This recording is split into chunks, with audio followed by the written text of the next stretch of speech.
Chapter 52, in which strangers are accosted in the capital of ruins. Excusez-moi, savez-vous Madeleine Moreau?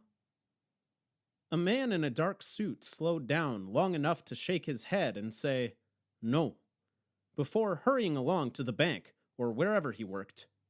This was disappointing, but a marked improvement over the first 4 people I'd asked that morning, 3 of whom avoided eye contact and kept walking, while the 4th, a woman opening her shop in Rue Havin, flashed a canister of pepper spray and stared us down while we slowly backed away. Asking random strangers on the streets of Saint-Lô was my idea, and perhaps it was not the most efficient way to find Madeleine, but it was better than Garland and Parker's plan, which was non-existent. No one moved at Garland's call to action outside his hotel, because no one had given any thought to how we'd actually find this woman once we got here. Wait, we're sure she lives in Saint-Lô, right? I asked, but no one replied. Tell me someone bothered to look her up before we flew across the ocean and blew up a police car and stole a van and... Edwin Green, shut up, Parker said. Oh shit. You didn't, did you? Did you even check Facebook? I think they have Facebook in France. I mean, what if she's married? How awkward will it be when we show up and her husband answers the door and... Ow, damn it! Parker hit me harder than Fitz ever had, and her glare led me to believe if I said another word, she would kill me on the spot and toss my corpse in the Veer. I shut up. She's not married, Garland said.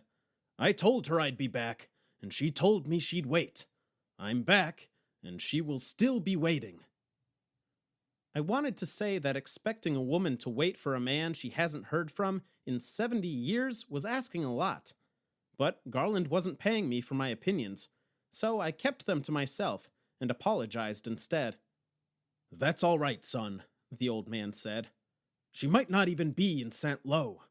Hell, I almost don't expect her to be after what happened. Lord knows I couldn't live here again. But it's a small town.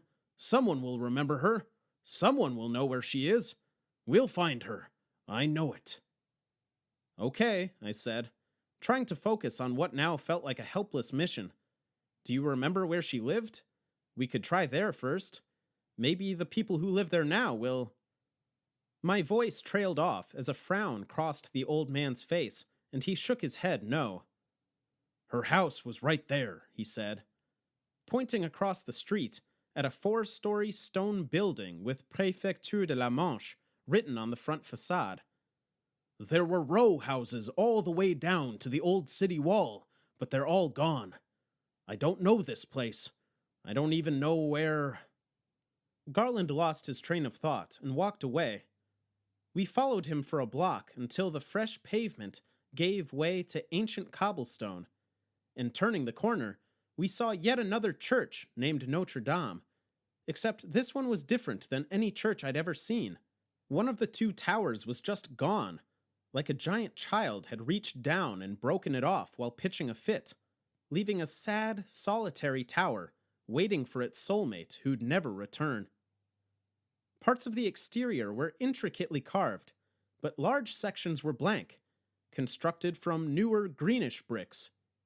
I wondered if the town ran out of money while building the church, and just never got around to finishing it.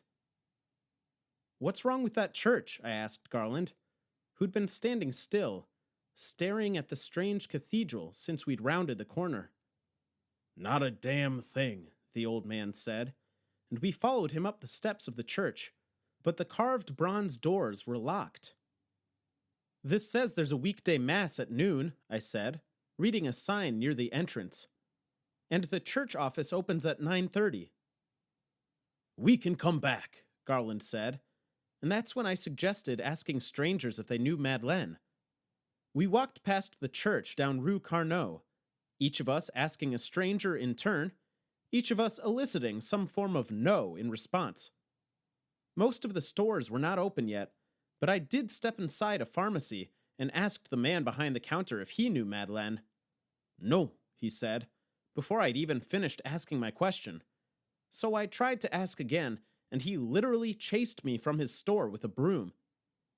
We kept walking through town, and in succession, a young mother walking her young daughter to school had never heard of Madeleine. Then an old man reading a newspaper on a park bench had never heard of Madeleine. And finally, a 30-something man wearing the same half pants as me and randomly enough walking a cat on a leash had never heard of Madeleine either. We passed a Subway, and Parker wondered aloud who the hell would eat at Subway in France.